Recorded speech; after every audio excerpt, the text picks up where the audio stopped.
Friends, आज की इस वीडियो में हम लोग बिहार डीएलएड एंट्रेंस एग्ज़ाम 2024 के लिए जो उमूमी उर्दू यानी जनरल उर्दू है उससे कुछ कवाइद पर मबनी सवालात पढ़ने वाले हैं। और ये बहुत ही इम्पोर्टेंट है और ये मिक्सिंग सवाल है, यानी इसमें हर तरह के सवाल दिए गए हैं। मैं आपको एक एक करके समझाऊंगा ना, आपको समझ में आएगा।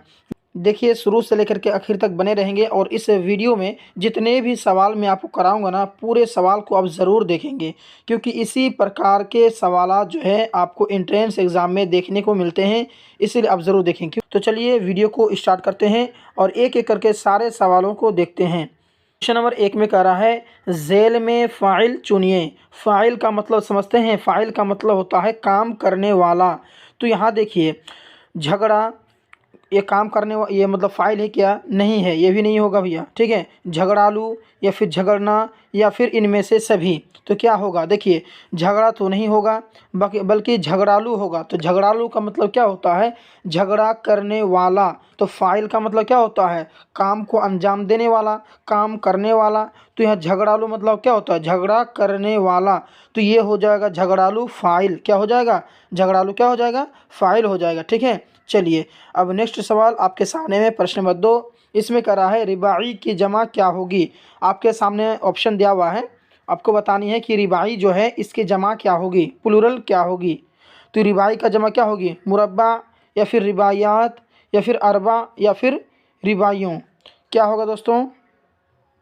तो दोस्तों इसका जो आंसर है वो आपका हो जाएगा रिबायात। क्या हो जाएगा? रिबायात, क्योंकि रिबाई का जो जमा है वो रिबायात हो जाएगा। ठीक है, चलिए अब नेक्स्ट सवाल की ओर हम लोग बढ़ते हैं। प्रश्न नंबर 3 में देखिए, इसमें कह रहा है, दर्ज झेल में कौन सा लफ्ज़ मुज़क्कर है? आपको यहाँ पर मुज़क्कर खोजनी है कि कौन सा लफ्ज़ मुज़क्कर है इसका। ठीक है, रहमत, सेहत, जहन्नम या फिर जन्नत। तो देखिए इसमें जो है ना, मुज़क्कर जो है सिर्फ जहन्नम है। क्या है? जहन्नम। और बाकी रहमत मुअन्नस है, सेहत भी मुअन्नस है और जन्नत भी मुअन्नस है। ध्यान में रखेंगे, जहन्नम सिर्फ मुज़क्कर है यहाँ पर। उसके बाद बाकी जो तीनों है ना, वो तीनों का तीनों आपका मुअन्नस है। समझे?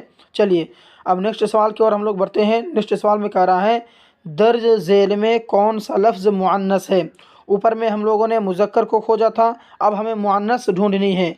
तो देखिए इसमें शोहरत जो है, शोहरत ये लफ्ज़ मुअन्नस है। क्या है? मुअन्नस है। और बाकी इन तीनों के इसके अलावा ये जो तीन बच गया, शेर, जंगल, बाग, ये आपका क्या हो जाएगा?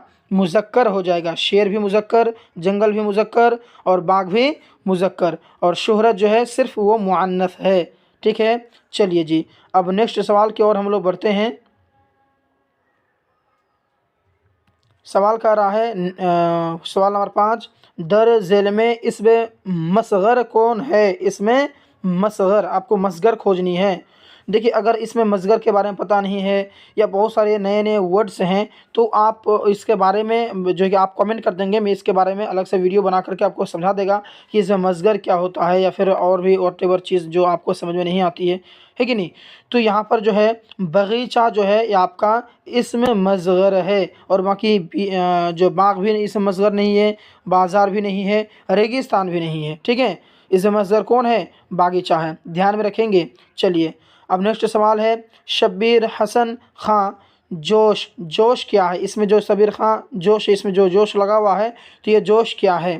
तो मैं कल बताया था आप लोगों को कि जो भी कोई शायर हैं, बड़े बड़े जो शायर हैं, तो वो अपने नाम के अपना नाम नहीं लिखते हैं। शायर में, शेर में जो है ना, अपना नाम नहीं लिखते हैं। अपने नाम की जगह में वो मतलब कि जैसे जोश हो गया, फिर मीर हो गया, या फिर आपका गालिब हो गया, ये सब लगाते हैं। तो उसको हम लोग कहते हैं तखल्लुस। क्या कहते हैं? तखल्लुस। तो शब्बीर हसन खां जोश जो है, यहाँ पर जोश जो है तखल्लुस है। क्यों जानते हैं? क्योंकि तखल्लुस जो होता है वो अपना नाम के जगह में जोश का प्रयोग करते हैं। तो शब्बीर हसन जो है ये नाम है, लेकिन वो अपना शेर और शायरी जब ये करते हैं या फिर बोलते हैं या फिर लिखते हैं, तो उसके बाद में जो है वो जोश का इस्तेमाल करते हैं। तो ये एक तखल्लुस है, ये मतलब कि तखल्लुस है, ये लक़ब नहीं है। ठीक है, खिताब भी नहीं है, कुनियत भी नहीं है। समझे? चलिए अब नेक्स्ट सवाल की और ध्यान दीजिए। नेक्स्ट सवाल में कह रहा है कि जाहिद कल पटना जाएगा, यह कौन सा ज़माना की किस्म है? यानी माजी है कि हाल है कि मुस्तकबिल है कि माजी तमन्नाई है? तो देखिए माजी का मतलब होता है गुजरा हुआ, जो बीत गया है, पास्ट।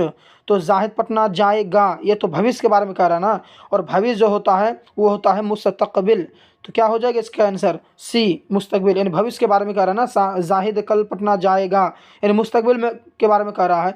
तो ये ऑप्शन नंबर सी में मुस्तकबिल है, इसलिए ऑप्शन नंबर सी को आप टिक लगाएंगे। ठीक है, चलिए जी, नेक्स्ट सवाल आपके सामने में कह रहा है कि फ़िल के मानी हैं, यानी फ़िल के क्या मानी हैं? काम, नाकाम, फ़ेल और या फिर इनमें से कोई नहीं। तो दोस्तों फ़िल का मतलब होता है ना फ़अला या फ़अलू, फ़िल का मतलब होता है काम करना। क्या होता है? काम। तो इसका ऑप्शन नंबर ए बिल्कुल आपका राइट हो जाएगा। ठीक है, चलिए जी, अब नेक्स्ट सवाल आपके सामने में है कि कसरा का मतलब क्या है? तो जब आप छोटे थे उसी समय आपको पढ़ाया गया था कि कसरा का मतलब होता है ज़ेर। क्या होता है? कसरा का मतलब ज़ेर होता है। एक होता है ज़बर, ज़ेर, पेश, तशदीद होता है ना, तो कसरा का मतलब होता है ज़ेर। तो इसका ऑप्शन नंबर बी बिल्कुल राइट होगा। ठीक है दोस्तों, अगर आपने अभी तक हमारे इस चैनल को सब्सक्राइब नहीं किया है तो प्लीज़ चैनल को सब्सक्राइब कर लें, ताकि जो है इसी तरीके से मज़ेदार वीडियोस आपको डेली का डेली मिलता रहे। और हर एक क्लास को आप अटेंड करें। 6:30 बजे जो है हमारे चैनल पर वीडियोस अपलोड होती है, तो आप लोग हमारे चैनल में आ जाया करेंगे। जब तक आपके पास नोटिफिकेशन जाएगा हमारे वीडियोज़ का, वीडियो को देखा करें। ठीक है, चलिए क्वेश्चन नंबर 10 है कि सदा का मानी क्या है? तो सदा के जो मानी हैं वो हैं दोस्तों आवाज़। एक अरबी लफ्ज़ है, सदा का मतलब होता है आवाज़। क्या होता है? आवाज़। इसका ऑप्शन अभी बिल्कुल राइट होगा। चलिए अब नेक्स्ट सवाल, प्रश्न नंबर 11, इसके तरफ ध्यान दें। कह रहा है कि लफ्ज़ों के मानी दार मौजू को कहते हैं, यानी जो जिस लफ्ज़ के पूरी बात समझ में आ जाए हम लोग उसे क्या कहते हैं? जुमला कहते हैं भैया।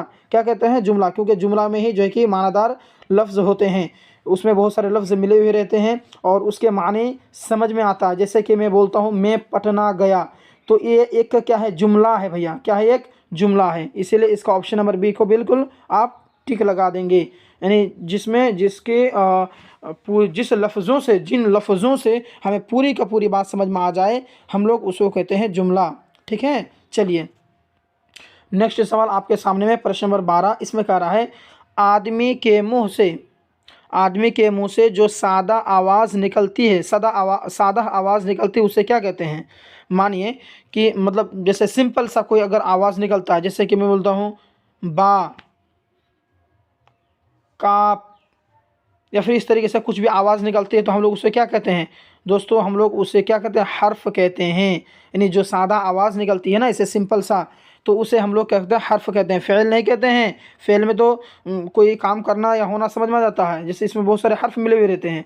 जुमला तो जो है कि कई हर्फों से मिलकर बनता है। ठीक है, मुहावरा ये अलग चीज़ हो जाता है। तो इसका जो ऑप्शन नंबर ए है वो आपका बिल्कुल राइट हो जाएगा, शुद्ध हो जाएगा। ठीक है, चलिए जी, अब नेक्स्ट सवाल प्रश्न नंबर 13, इसमें ध्यान दें।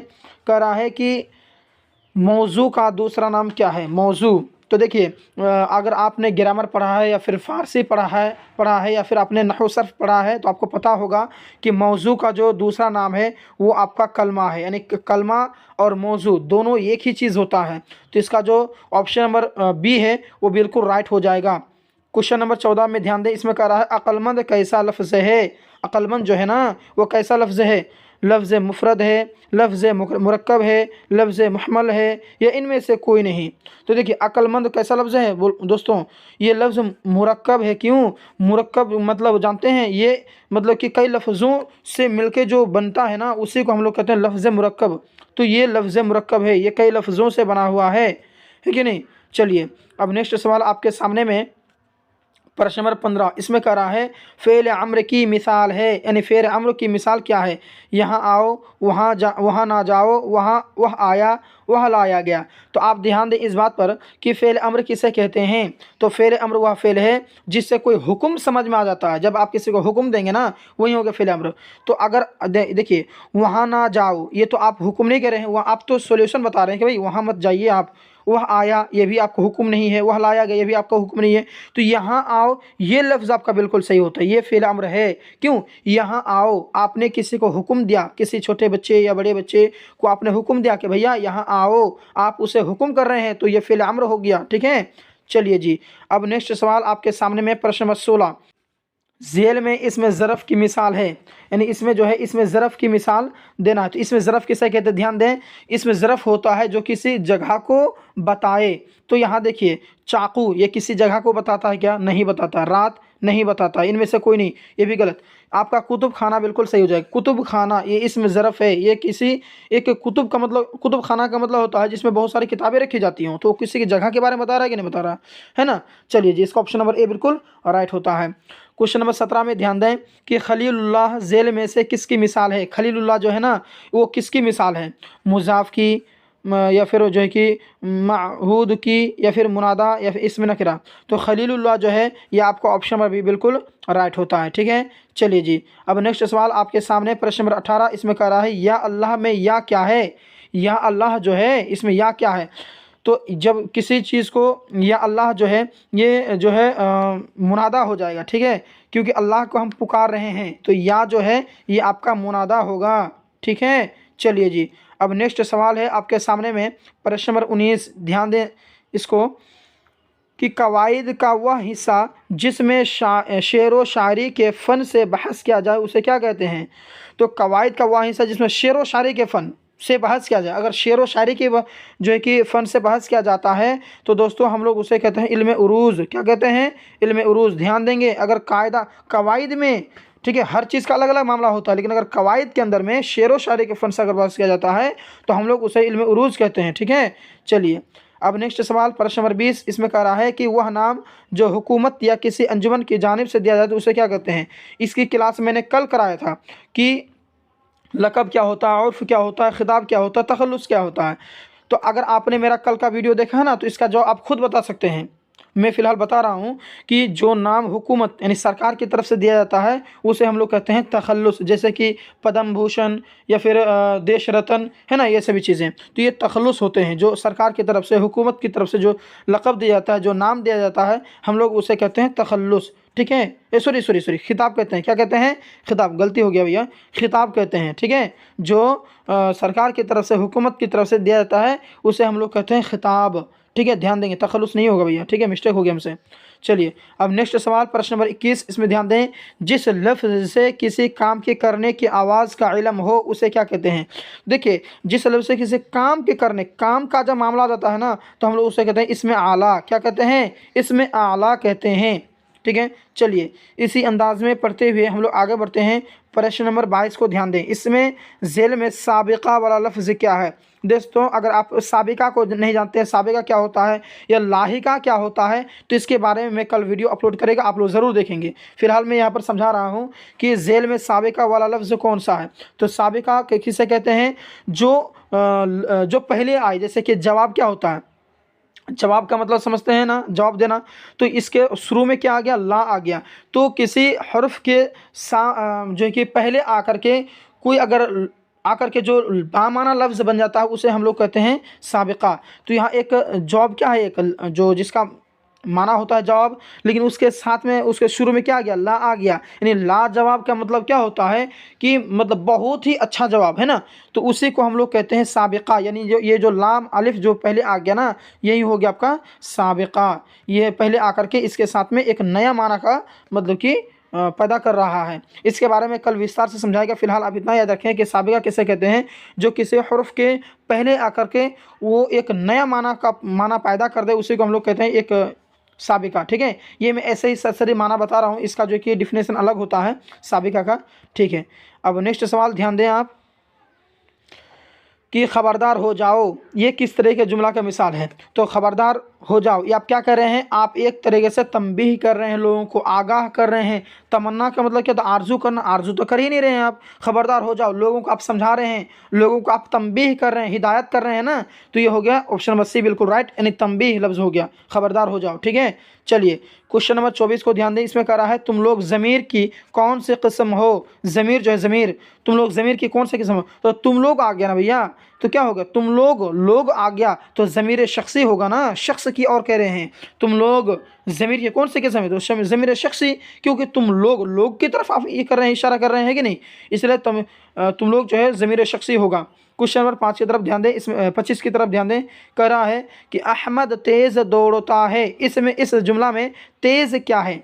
तो तेज़ क्या है भैया? तेज़ आपका हो जाएगा फ़ेल मुतलक़, क्या हो जाएगा? मुताल्लिक़ हो जाएगा, फ़ेल मुताल्लिक़। ठीक है, चलिए जी। अब क्वेश्चन नंबर 26 को हम लोग ध्यान से पढ़ेंगे। इसमें देखिए क्या रहा है,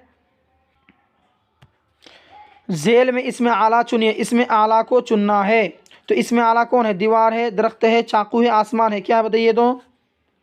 हाँ, आपने सही सोचा। इसमें जो है कि इसमें आला जो है ऑप्शन नंबर सी यानी चाकू हो जाएगा। ठीक है, अच्छा इसमें आला क्या है अगर आप नहीं जानते हैं तो कमेंट कर देंगे, मैं आपके बारे में इसके बारे में जो है कि विस्तार से समझाएगा, इस एक दिन जो है कि इसका अलग से क्लास कराएगा मैं। ठीक है, चलिए क्वेश्चन नंबर 27 को देखिए। शर्माना से इसमें सिफत क्या होगा? शर्माना जो है ना, उसे इसमें सिफत आपको बनानी है। तो इसमें सिफत जो है ना शर्मीला होगा भैया। इसमें सिफत बोल रहा है ना शर्मीला, शर्म का, शर्माना का शर्मीला, शर्मसार नहीं, शर्म नहीं, इनमें से कोई नहीं, ये भी तो गलत है, ये है ऑप्शन नंबर ए बिल्कुल राइट, यानी शर्मीला। शर्माना का इसमें सिफत, सिफत का मतलब जानते हैं? सिफत का मतलब होता है एडजेक्टिव। ठीक है, विशेषण जो होता है। क्वेश्चन 28 को देखिए, इसमें कह रहा है हिज्र के क्या मानी है? हिज्र के क्या मानी है? तो हिज्र के मानी, ये सवाल पहले भी मैं करा चुका हूँ। जो बच्चे मेरा क्लास देखते हैं प्रत्येक दिन उसे पता है। हिज्र के मानी होता है जुदाई। नबी सल्लल्लाहु अलैहि वसल्लम ने हिजरत किया था ना, यानी जुदा हुआ था, तो हिज्र का मतलब होता है ये मतलब कि जुदाई। आप लोग ऑप्शन नंबर बी में टिक लगाएंगे। ठीक है, चलिए डेली क्लास कीजिए मेरा, आपको समझ में आएगा A to Z। ठीक है, बहुत सारे क्वेश्चन मैं कराता हूँ और हर एक चैप्टर का मैं कराता हूँ, चाहे साइंस हो, सोशल हो, रीजनिंग हो, हिंदी हो, हर एक चैप्टर का जो कि हर एक जो कि किताब जो कि सिलेबस का मैं तैयारी कराता हूँ आपको। 6:30 बजे वीडियो अपलोड होती है, ध्यान में रखेंगे आप। ठीक है, इसलिए हमारे चैनल के साथ जुड़ जाएंगे, वीडियो को लाइक कर देंगे, सब्सक्राइब कर देंगे। चलिए नेक्स्ट सवाल की तरफ ध्यान दीजिए। प्रश्न नंबर 29 का रहा है छिन छिन झेल में से किसकी मिसाल है? तो ये एक आवाज़ है, क्या है? एक आवाज़ है, और आवाज़ को हम लोग कहते हैं इसमें सूत, क्या कहते हैं? इसमें सूत। इसका ऑप्शन नंबर सी बिल्कुल राइट, इसमें सूत होगा। क्वेश्चन नंबर 30 देखिए, इसमें कह रहा है शर्म का मुतारादिफ क्या होगा? अच्छा, मुतारादिफ के बारे में भी मैं पढ़ा चुका हूँ। मुतारादिफ का मतलब होता है मिलता जुलता शब्द। तो हम लोग क्या बोलते हैं? शर्म व हया। तो इसका मतलब कि क्या होगा? ऑप्शन नंबर डी बिल्कुल राइट, यानी शर्म से जो मुतारादिफ हैं वो आपका हो जाएगा हया। हम लोग नहीं बोलते हैं शर्म व हया नहीं है तुम्हारे अंदर में, तो शर्म से मुतारादिफ, शर्म का मिलता जुलता कौन हुआ? हया हुआ। इसका ऑप्शन नंबर डी बिल्कुल राइट है। क्वेश्चन नंबर 31 को देखिए, इसमें कह रहा है खुशी का मुतरादिफ क्या होगा? यानी खुशी से मिलता जुलता क्या है? तो भैया खुशी और मुसरत एक ही चीज़ है। खुशी का जो माना है मुसरत का भी वही माना है। खुशी का जो माना है निशात का भी वही माना है। खुशी का जो माना है वो फरहत का भी वही माना है। इसका ये मतलब हुआ कि इसका जो है ऑप्शन नंबर डी बिल्कुल राइट, यानी इनमें से सभी खुशी का मुतरादिफ तीनों है। इसका ऑप्शन नंबर डी बिल्कुल राइट, यानी तीनों सही है। ठीक है, चलिए जी। अब नेक्स्ट सवाल प्रश्न नंबर 32 की तरफ ध्यान दें आप। कह रहा है कि तहकीक की जमा क्या होगी? तहकीक, तो इसका क्या होगा? तहकीकात होगा। तहकीक की जमा तहकीकात है कि नहीं? इसका ऑप्शन नंबर सी बिल्कुल राइट। क्वेश्चन नंबर 33 देखिए, मुल्क की जमा क्या होगा? तो मुल्क की जमा जो है ममालिक होगा भैया, मलाइक नहीं होगा, मलक नहीं होगा, इमलाक नहीं होगा, बल्कि ममालिक होगा। इसका ऑप्शन नंबर बी बिल्कुल राइट है। चलिए क्वेश्चन नंबर 34 को देखिए, इसमें कह रहा है काफ हरूफ है। कौन सा हरूफ है? तो हरूफ हल्की है। जो बच्चे हाफिज़ हैं, जो बच्चे मौलवी हैं, उन्हें अच्छी तरह पता है कि काफ जो है ना वो हरूफ हल्की है, हरूफ हल्की में से आता है ये। ठीक है, चलिए अब नेक्स्ट सवाल की ओर हम लोग बढ़ते हैं। हमारा लास्ट क्वेश्चन को देखिए, क्वेश्चन नंबर 36। इसमें क्या कह रहा है कि आम के आम गुठलियों के दाम झेल में से क्या है भैया? मुहावरा है, मिसरा है, ज़रबुल मिसाल है। तो भैया आम के आम गुठली के दाम जो है ना ये मुहावरा नहीं है, ये मिसरा भी नहीं है, क्या है? इसमें ज़रबुल मिसाल हैं। ठीक है, ज़रबुल मिसाल हैं, ध्यान देंगे आप। अच्छा, ज़रबुल मिसाल किसे कहते हैं? अगर समझ में नहीं आता तो बोल दीजिए, कमेंट कर दीजिए, मैं बना देगा इसके बारे में वीडियो, आपको समझा देगा, है कि नहीं? तो दोस्तों टोटल मैंने आज मैं क्वेश्चंस करा दिया हूँ 36, 1 से लेकर के 36 क्वेश्चन करा दिया हूँ। तो अगर आपने अभी तक हमारे इस चैनल को सब्सक्राइब नहीं किया तो प्लीज़ चैनल को सब्सक्राइब कर लेंगे। और इस मतलब कि इसमें इस वीडियो के डिस्क्रिप्शन में मैं व्हाट्सअप ग्रुप का लिंक दे देगा, आप लोग व्हाट्सअप ग्रुप में क्लिक करके ग्रुप में ज्वाइन हो जाएंगे। आपके जो भी समस्याएं हैं, जो भी पूछना चाहते हैं, उस ग्रुप में जा कर के पूछ सकते हैं। और उसके बाद में फेसबुक पेज का भी मैं लिंक डाल दूंगा, तो आप लोग क्या करें, फेसबुक पेज में का जो लिंक रहेगा उसमें क्लिक करके फेसबुक पेज में भी आप लोग फॉलो कर लें, उसमें भी वीडियोज़ अपलोड होती रहती हैं डीएलएड से संबंधित, तो आप लोग जो है कि ज़रूर देखा करें उसमें भी, है कि नहीं। तो मिलते हैं नेक्स्ट वीडियो में, धन्यवाद।